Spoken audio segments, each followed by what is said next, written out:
tuned in to the Andrew Lawton Show. It's not an erosion of democracy when people vote against you, but Justin Trudeau thinks it is. And what's fascinating here is that Justin Trudeau is really trying to set the stage for explaining and justifying and rationalizing his loss. That's what he's doing here. He's trying to make it so that when he loses, which I suspect will happen, the polls are showing what they show. What Justin Trudeau is saying here is that the polling, the eventual loss, is not his fault. It's part of a global erosion of democracy. That's what he's going to say. Justin Trudeau is going to be Canada's election denier. When Pierre Poilievre and the Conservatives likely win a massive majority, that's what the polls are suggesting, Trudeau is going to say, oh, well, this was part of a global shift. This was part of a global shift. It had nothing to do with me. I'm not the unpopular one. It's just like Mark Garrett's is saying, oh, no, I'm not the guy that you need to look at here. Don't worry, the carbon tax, no one dislikes the policy. People just don't like that Pierre Poilievre and the Conservatives have been talking about it. That's where this is all coming from. This is another clip from Justin Trudeau, basically just doing the everything is fine routine when forced with, actually, no, we'll get to that clip later. In the meantime, I want to bring into this discussion here one of Trudeau's environmental policies that, again, is all virtue signaling and very little in the way of substance behind it, the electric vehicle mandate. We are supposed to be staring down the barrel of all light-duty vehicles, so basically consumer cars being electric or hybrid by 2035. It may seem like it's a long way away, but that is just about a decade, and there is a very stark warning by economist Ross McKitrick in the Financial Post about what this mandate is going to mean and is meaning for the auto sector. Professor Ross McKitrick joins us once again. Always good to see you, Ross. Thanks for coming on today. Hi, Andrew. Always a pleasure. So let's just start with the rationalization for this, because it's based on this idea that this is going to solve or at least contribute to the solution to all of these economic and environmental woes. But the economic argument we've seen really falls apart on electric vehicles. They are not desirable by consumers. They are not particularly profitable for automakers without massive subsidies. Like, where is the rationalization if not just ideology? Well, at this point, it is just ideology. Everything you said is correct, that consumers don't want them. The sales targets, it's not 2035 when the sales targets kick in. They start in 2026. It's not 100% in 2026, but it begins ramping up at that point.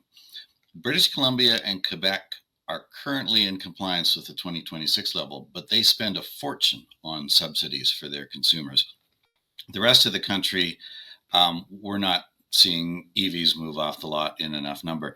The other problem, though, and this is a focus of my column and also a paper that is coming out in the Canadian Journal of Economics, is that the auto sector itself will lose money under any conceivable technology scenario on EVs. People just aren't willing to pay the costs that it involves to own and maintain them.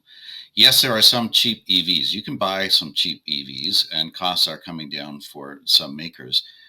But to be really indifferent between a gas-powered car and an EV, there's more to it than that. The maintenance costs are higher for EVs. The charging times, the cost of electricity. I mean, electricity is a lot more expensive than it used to be, thanks to things like the Green Energy Act. And so Hertz, for example, the big auto rental company, they went big into EVs a couple of years ago, and they've reversed course. They're selling off 20,000 EVs because they found they were too expensive to maintain and customers didn't want them. So the economics is not there under current and foreseeable technology. And I think here a good parallel is the switch from LPs and 8-track cassettes to CDs and then music streaming. If it's a good technology that saves people money and provides a superior product, they will make the switch. You don't have to force them. But if we were trying to go the other direction, so if people were currently streaming and using electronic devices, and we're going to force them to go to LPs and 8-track cassettes, obviously you'd need to bring it into law, you'd need expensive penalties for people, or you'd need massive subsidies, and the industry itself would go under because people would just rebel and they wouldn't buy the product. And that's what's going to happen with EVs. consumers are rebelling, they're not buying the product, and the auto sector itself, I predict, will disappear in Canada as a result. Yeah, and to be fair, the market is trying to do this. I commend Tesla in particular for really trying to change the perception of electric vehicles and make them a lot cooler, make them a lot trendier. I was at a nice wholesome weekend activity on Friday. I was at the tractor pull in Elmer, Ontario, and if you've never been to tractor pulls, they're great fun. And they had this GMC electric Hummer that was participating. And I thought they were doing it to mock the thing. I thought they were like, this was all some elaborate ruse to make fun of the electric vehicle. Man, that thing had some power. It just absolutely motored. It cleared everything else in that category. So there's an example where they've made a product that some people will like and some people want, but the market needs to be the one to cause the surge in support. And the other thing is that even support for them right now, it's very false because of those subsidies you mentioned. So it's not an accurate reflection of what consumers are willing to pay for these things. Right. It's not an organic consumer-led transition. It's entirely dependent on policy measures. Now, Tesla reports making profits on EVs. They have aimed at the high-income market because their products are pretty expensive, but they're good cars. I mean, people obviously like them. The Cybertruck is a really impressive-looking vehicle, but they're not penetrating the middle income and lower income end of the market. Tesla is also unique. The other auto companies don't report their EV division separately, except Ford. Ford is the only company that breaks out their EV division profits, and they are losing money massively. They reported $67,000 loss per vehicle last year. It's up to $100,000 in the first half of this year. So that's obviously unsustainable. Even with all the subsidies in the world, a company is just not going to be able to continue producing a product where you lose $100,000 per vehicle. Now, in the course of doing this research, some of my readers and referees said, yeah, but the costs of producing them will come down. But that's actually not the case. Some elements are coming down, but a lot of the key ingredients into the motors used in EVs, it's sole sourced from China. China has basically a monopoly on some of the key metals that are needed for these high performance motors. And those costs are not going to come down. Instead, if anything, China is going to exploit its monopoly position to make it even harder for Western auto companies to produce these things. Well, and we've already seen in the last few weeks even the flare up on tariffs as people try to prevent cheap Chinese EVs from being the ones that flood the market here. Let me ask you where you think this is going to go. I mean, obviously bailing out the auto sector is not entirely unprecedented. Now, drastically different circumstances to go back to 2008, 2009, but if we are seeing this scenario in the auto sector of just a mandate that is going to, cripple or decimate large parts of their operation, is that not inevitable if the government wants to fully commit to this mandate?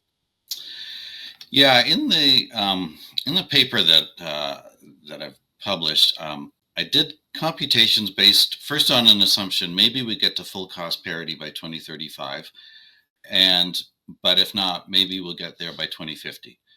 If it takes till 2050 to get full cost parity between EVs and gas-powered cars, it'll take more than $1 trillion in subsidies to keep the auto sector in existence in Canada. And if we were to get to full cost parity by 2035, it would cost about $150 billion in addition to everything that we've already spent. But the thing is, under that scenario, you don't need the mandate. If costs are going to come down so quickly and the products are going to improve so quickly that people will happily buy an EV rather than a gas-powered car, we don't need the mandate. So the key takeaway here is, in any circumstance where we need a mandate to force people to switch to EVs, in that scenario, the auto sector disappears. It can't survive. If there's a scenario where the auto sector in Canada can continue to exist and profitably produce and sell EVs, we don't need a mandate to get them onto the market. Is there, not that I want to give anyone ideas, and I know you were mindful of that in your column as well, but if the United States were to adopt a very similar mandate, would that change the calculation? Because all of a sudden you have a scale that you don't have when it's just the Canadian market. Well, the US right now is pretty much talking along the same lines, some states individually, but at the federal level, the Biden administration is putting in place regulations for the auto sector that do substantially the same thing. Generally, no. There are certain economies of scale that, okay, if the US begins mass producing EVs, some aspects of the cost will come down. But remember, they're going to be bidding for all those same rare earth minerals that we only get from China and the other really specialized inputs, including into battery manufacture. So that could just as easily make it harder, not easier, for us to make affordable EVs. Well, and when you mentioned the battery production, I mean, we've seen the government go whole hog into trying to, do domestic EV battery manufacturing here. And that's another layer of subsidies on top of, the subsidies on the purchase of the cars themselves. Yeah, it's amazing to listen to them brag about Canada's now this superstar in the supply chain for EV batteries. We're nothing of the sort. They had to pour $15 billion just to get one company to open a plant to make battery systems for EVs. That means that we're not a superpower in this field. It means we're singularly unsuited for producing, both in terms of the labor and then the access to the inputs and the cost of electricity and all the rest of it. If we were a superpower in this field, companies would be opening plants on their own. They'd be doing it on their own. It would be profitable, but it's not profitable. It's not profitable now. It's never going to be profitable. So all we're doing is, I think it's just, you may not remember the old hydroponic greenhouse fiasco in Newfoundland, when the government of Newfoundland decided they were going to build a whole industry in the province by subsidizing hydroponic greenhouses. And they wasted a ton of money and the whole thing fell apart because, of course, there's no way to do it profitably in the province. And at the time, everybody swore up and down, never again. We're not going to fall for this. We're not going to do this again. We're doing it again, but on a much, much bigger scale, and it will come to the same end. Yeah, and you're right to keep pointing out the inputs, because even if you have all the domestic production and domestic assembly in the world, you still are not doing anything about that choke point of the need to have the access to these minerals, which, and then in the environmental aspect, that part's often overlooked as well, is the environmental cost of mining in general, but certainly mining in China.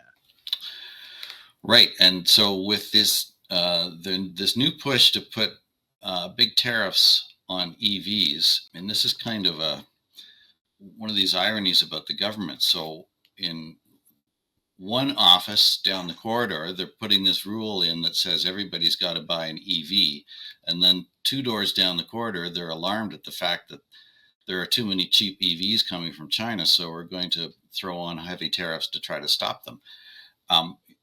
The government created that problem, and they did it by saying to China, we're going to give you massive leverage over our industrial future. Like, I'm sure the Chinese government in Beijing can't believe their luck that Western countries like Canada and the United States are planning to phase out one of our most powerful industries and demand that people purchase an alternative product that is primarily sourced in China. And it just gives China an enormous amount of power over our economy. And there's a little bit of recognition at this point that this may not be a good idea, given the fact that China is such an aggressive and hostile entity in the world. But that's what the government is doing. And so you're going to start seeing all these contradictory policies where on the one hand, yeah, we really want EVs, and they only come from China, but we don't want China sending us EVs. Professor Ross McKitrick, piece in the Financial Post, EV mandates don't make economic sense. And if you want to dig in a bit of a less readable but more comprehensive way for most folks, you can read his piece coming out in the journal, Canadian Journal of Economics. Ross, good to talk to you. Thanks for coming on today, and great work on this. Thanks, Andrew. My pleasure. Thanks for listening to The Andrew Lawton Show. Support the program by donating to True North at www.tnc.news.